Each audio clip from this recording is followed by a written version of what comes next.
Hello, happy Friday. Welcome. Thank you for joining us on this edition of News 2. I'm Sandra Gumansing. Topping on Newscast, another shocking shooting in the middle of a busy intersection on St. Thomas.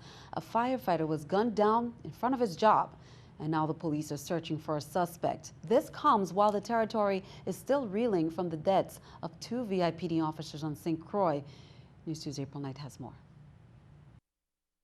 Just a week after the shooting deaths of two police officers on St. Croix, another shooting death, this time of a firefighter, and this time on St. Thomas. Bystanders flocked in front of the hotel company fire station by Fort Christian a little later than 7:30 on Thursday night. Gunfire was heard and called in to 911. Officers on the scene, preliminary investigation revealed that the victim, a senior firefighter, was sitting outside on a bench when an unknown suspect shot him in the back of his head. The victim was later identified as Gregory Lewis of St. John. He was a supervisor at the station. When EMTs arrived, it was too late. The victim was found to be unresponsive and declared dead.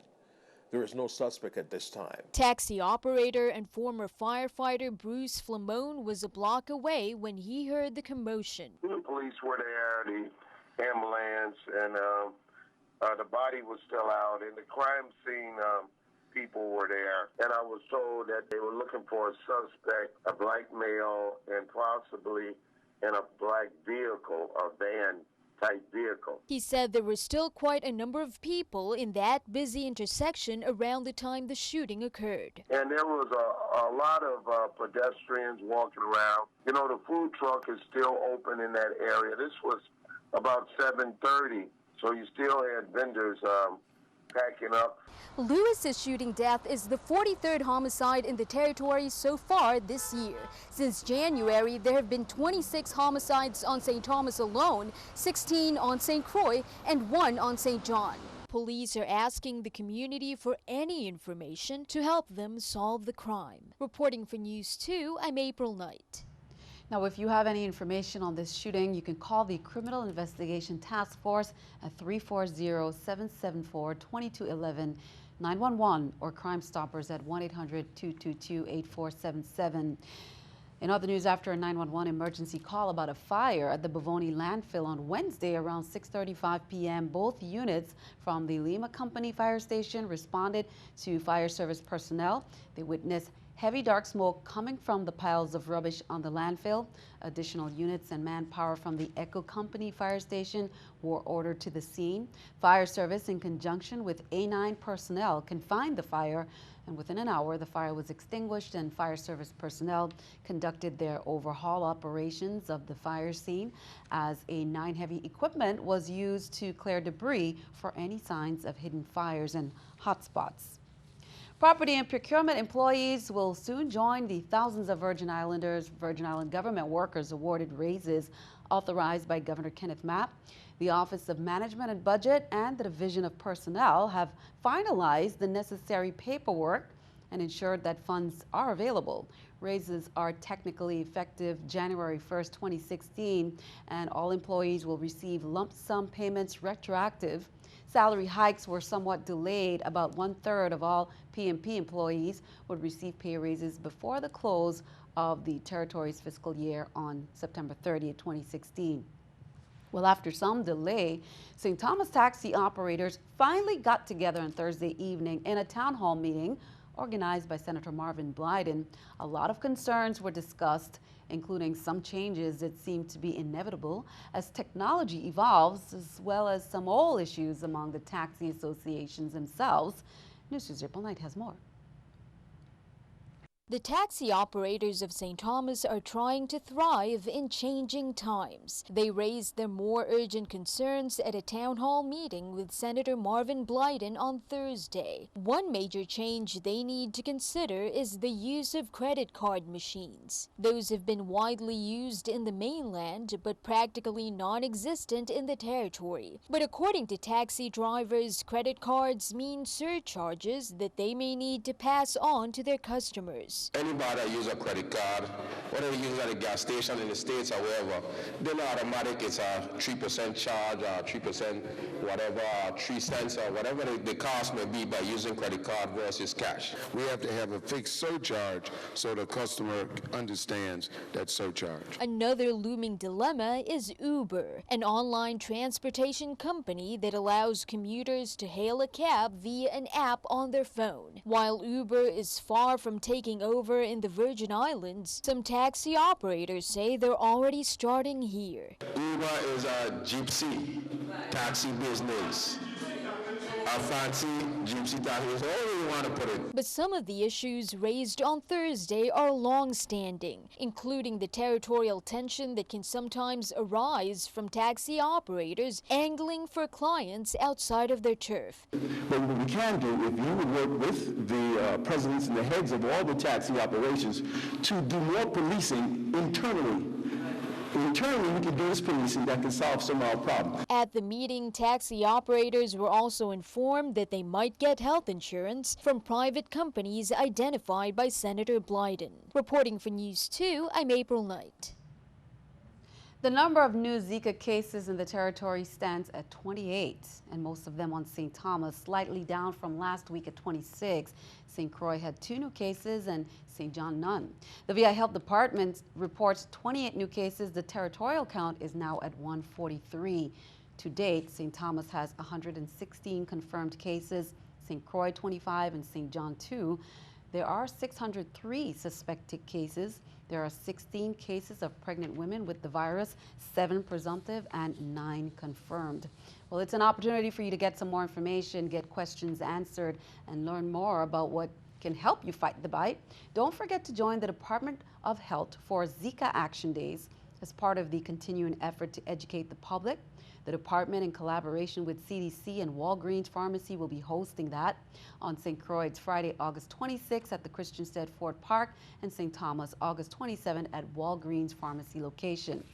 A Miami city official confirms 2 more cases have been linked to Miami Beach, and that brings the total number of cases in the city to 35. Florida health officials were considering making Miami Beach a Zika transmission zone. So far, they have not. Many worry that would be a huge blow to the $24 billion a year tourism industry there. Also, an area in San Diego was sprayed this morning because of concerns over Zika. Officials say mosquito larvae known to carry the Zika virus has been found in the South Park area, so disease control workers sprayed a 2-block area. They say a man who lives nearby may have contracted Zika during a recent trip abroad. The Virgin Islands Olympics Committee says for those who may have read the Business Insider article about McDonald's limiting athletes to 20 items each at the free restaurants in the village, Team ISV has been loving the food and reports no issues with the 20-item limit so far, and they're thanking McDonald's for their sponsorship. Meanwhile, the team is preparing for closing ceremony, and our VI delegation is all ready for August 21st. Lieutenant Governor Osbert Potter is there in support of our delegation of 7 athletes. Potter will serve as head of the state for delegation and will be attending the various events at the closing ceremonies where he will march with the team. The 7 athletes are now officially done. U.S. swimmer Ryan Lochte has issued an apology for the robbery scandal that's overshadowed the last several days of the Summer Games. He took to social media and apologized for his behavior the night he said he was robbed at gunpoint with 3 other U.S. swimmers at a Rio gas station. On Instagram today, he wrote, "I should have been much more responsible in how I handled myself, and for that, I'm sorry." Police said security guards at the station had used weapons solely to control the men, saying at least 1 athlete had vandalized the station. The event sparked an international controversy, and his teammate who was with him that night reportedly agreed to pay nearly $11,000 to a Brazilian charity so that he could return to the U.S. Donald Trump dominates the news of the day once again. The Republican candidate released an attack ad toward flooded Louisiana, and his campaign chairman quit. Stacey Cohen has the story. The Donald Trump campaign is having quite a day. Trump and running mate Indiana Governor Mike Pence traveled to Louisiana to examine flood damage and to speak with residents. They need a lot of help. What's happened here is incredible. Nobody understands how bad it is. It's really incredible. So I'm just here to help. And his campaign released its first television ad of the general election cycle, which will air in several battleground states and stream online. In Hillary Clinton's America, the system stays rigged against Americans. All this as a major staff shakeup continues to make headlines. Earlier this week, Trump elevated Breitbart News leader Steve Bannon and GOP pollster and strategist Kellyanne Conway to leadership positions. Now, campaign chair Paul Manafort has resigned. Manafort was involved in the firing of Trump's last campaign manager, Corey Lewandowski. It's about the candidate whose name is on the door and who's running for president of the United States, having that comfort level with the people who are closest to him and making sure that they're allowing him to run the type of campaign and the overall strategy that's going to be most effective. Thank you for coming, Mr. Trump. The Trump campaign must find its footing quickly. The first debate is just over a month away, and the November election draws ever closer. In Washington, I'm Stacey Cohan reporting. Keeping our eye on the economy, robocalls, beware. The biggest tech, cable, and telecom companies are moving to block your number. Apple, Google, Microsoft, Comcast, and Verizon are among dozens of companies participating in a robocall strike force meeting in Washington. The group and the head of the FCC are working to provide customers more control over incoming calls. Robocalls are currently the #1 complaint the FCC receives from consumers. Here's a look at the stock market watch at the New York Stock Exchange. As we can see, everything down. The Dow 45, NASDAQ 1, S&P 500 down at 3. Coming up on News 2, some fun events on tap for you to get out and have some fun, laughter, food, music, and chili. All the ingredients for a great weekend. That's coming up.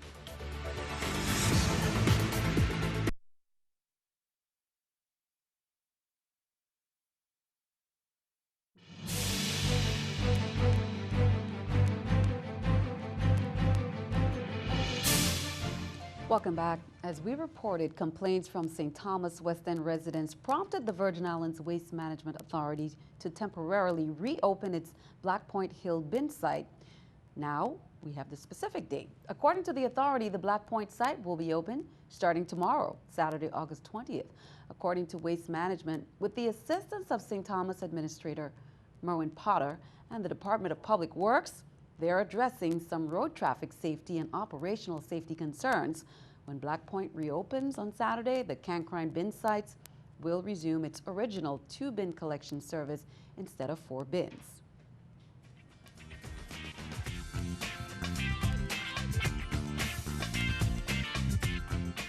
Well, on St. Croix, time for back-to-school news. A 4-day mandatory professional development for school monitors will be held from 8:30 a.m. to 4 p.m. That's on Monday, August 22nd until Thursday, August 25th at the St. Croix Central High School Gymnasium. All St. Croix public school monitors are urged to attend. Monitors will receive certificates for baton, handcuff, level of force, and active shooter training, and must wear closed-toe shoes, a belt, and loose-fitting clothes. Lunch will be served. For more information, you can contact St. Croix District Safe Schools Program Manager Renee Hansen at 340-773-1095, extension 7057. 12 students are graduates of Entrepreneur, which is a 6-week summer program designed to encourage the spirit of entrepreneurship among the territory's youth. The ceremony was held this morning at Frenchman's Reef in St. Thomas, USVI.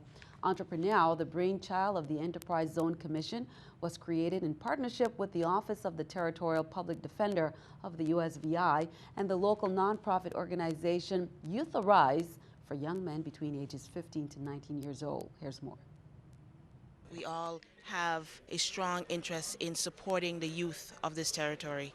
And so we came together and created a 6-week program that really speaks to not only building their business plans, but building their character and strengthening their affiliation and ties with the positive parts of this community. We step forward to do this program because we know that it's critical and we have found success, and we are pleased with the gentlemen that have come out of this particular program. Co-founder and Vice President of Youth Arise, Dr. Arlene Christopher, attorney Simone Van Holten Turnbull, President and co-founder of Youth Arise, Romeo Christopher. We have the CEO of the Virgin Islands Economic Development Authority, Wayne Biggs. And we have the Chief Public Defender of the VI Territorial Public Defender Office, Mr. Attorney Samuel Joseph. Governor Kenneth Mapp announces Jesus Caban as the acting director of the Bureau of Information Technology, effective immediately. Jesus Caban is currently serving with the Bureau of Information Technology in the capacity of Network Systems Manager. He has been with BIT in various positions for a total of 8 years. Mr. Caban is a graduate of the University of the Virgin Islands and holds a BA in Business Management with a concentration in Information Systems. Charles Taylor was the first aviation mechanic in powered flight and built the first engine used by the Wright brothers. The FAA Charles Taylor Master Mechanic Award celebrates senior mechanics who have worked as FAA certified mechanics or repairmen for 30 years or more and must have 50 years in aviation maintenance. On Thursday, Charles Freeling became the first recipient in the Caribbean of this prestigious award. Freeling joined Balky International as Director of Maintenance in 1989 and has been working in aviation since 1965. In the presence of family, friends, and FAA officials, Freeling was presented with the Charles Taylor Master Mechanic Award. In aviation, have so many supporting people, and being in the Caribbean in aviation especially, didn't have to deal with snow, did we, Bill? So I thank you all for coming. I appreciate it. I can't think of anyone more deserving of an award like this. And Charlie has done such a great job. You could call him day and night, 7 days a week, Christmas, New Year's. He was always there, and he was always there to help. Big congratulations to them. Butterman is celebrating his birthday in a big way, as we reported earlier this week, and he invited some friends for a comedy show at Tillett Gardens Historical Theater on Saturday at 9 p.m. featuring VI Comics Lucas Warford, From the Buzz, Lorna Nichols, formerly of TV2, Zane Burney, and guest storyteller and musical guest Payback, and DJ Blast Yoda. The show starts at 9, but get there early for birthday drink specials and happy hour. It promises to be a whole lot of fun and, of course, laughter, which is the best medicine after a rough or busy week. Chili Cook-Off lovers, Sunday, Brewers Beach is the place to be, presented by the Texas Society of the VI. Headliner Jimmy Charles is CMT featured artist, former American Idol contestant, and is also known for his cancer-fighting inspirational song, Superman, that earned him the National Prostate Cancer Spokesperson title. Now, if you are on the beach on Sunday, you may just be featured in the music video that will be shot. Here's more. It's our 32nd year. Over the years, we have raised over $500,000 for charities. Our first one and our dearest one, the Queen Louise Home for the Elderly. We already have about 60 chili cooks signed up for it. The event, of course, is Sunday at Brewers Beach. And we have a local act, a rock and roll band called the Whiskey Pistols that'll be playing. And then this gentleman right here from Nashville, Tennessee, Jimmy Charles. Last year I was featured on CMT with a song called Superman, which I wrote with a cancer survivor, and I've been all across the country singing to survivors at walks and runs with, as a spokesman at Zero Cancer, above and beyond my normal touring as a country music artist. And I came here to the U.S. Virgin Islands and sang a little bit, and now here I am back again at this Texas Chili Cook-Off on Sunday, and I can't wait. Now, be sure to catch the band at the Beach Bar, St. John tonight, Tickles Saturday and Monday at Iggy's, as well as Smoking Rooster from 7 to 10 on Tuesday if you missed them at the Chili Cook-Off. But be sure to check out the Chili Cook-Off. Well, turn our attention to the weather. Speaking of all these outdoor events, the National Hurricane Center continues to issue advisories on Tropical Storm Fiona. This morning, located over the central tropical Atlantic Ocean, more than 1,200 miles west of the Cabo Verde Islands. National Hurricane Center is monitoring also a tropical wave located about 500 miles southwest of the Cabo Verde Islands. The wave is producing a disorganized area of cloudiness and shower activity, and a tropical depression could form early next week. Be sure to stick around. We have a weather forecast coming up later on. Stick around, that's coming up.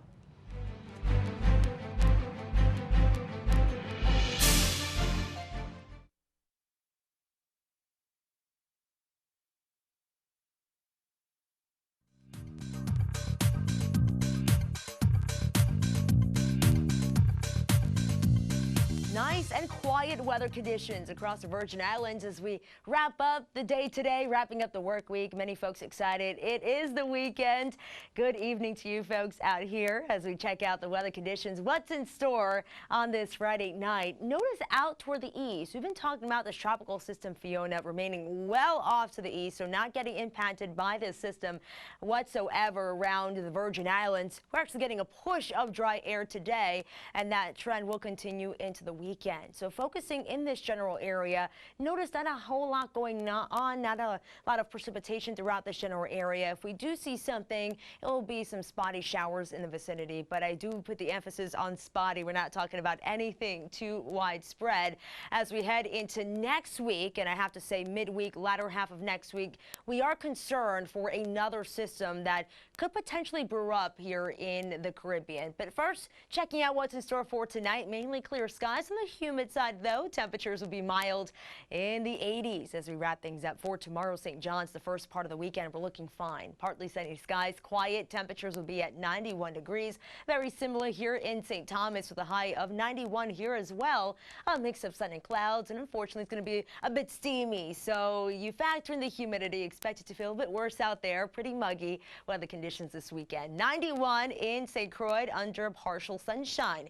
Heading out to the water here for tomorrow, your marine forecast in the Atlantic side. Waves anywhere between 2 to 4 feet with an easterly flow anywhere just near 10 knots. Then we take a look what's going on in the Caribbean side. Very similar conditions with waves increasing up to 2 feet and still looking at the easterly flow anywhere between 10 to 15 knots. This is again for the first part of the weekend. Extended outlook, we do have the chance just for some spotty activity this weekend, but shouldn't be too bad of a weekend. Monday as well, looking at the chance to see a shower or two. Same deal on Tuesday. Temperatures across the board remaining in the low 90s. Sandy, let's send it back to you. Thanks for that. Time for our News 2 weather picture, and then not to be worried about Fiona, but keeping an eye on other developments. Here's a picture by Nathaniel Bastian, 9 years of age, representing Lockhart Elementary School, including some sunshine there, a little bit of raindrops, which is what we can expect, a shower or two, and a great picture to take us into the weekend. Have a wonderful one. And be sure to send us your News 2 weather picture. You too can be featured right here. Just send it to the address on the screen. News 2, Innovative Business Center, 4611 22 Park Suite 300, St. Thomas, VI 00802. And that is all for this edition of News 2. Thank you for joining us for all the latest. I'm Sandra Gumansing on behalf of all of us here. Have a wonderful weekend.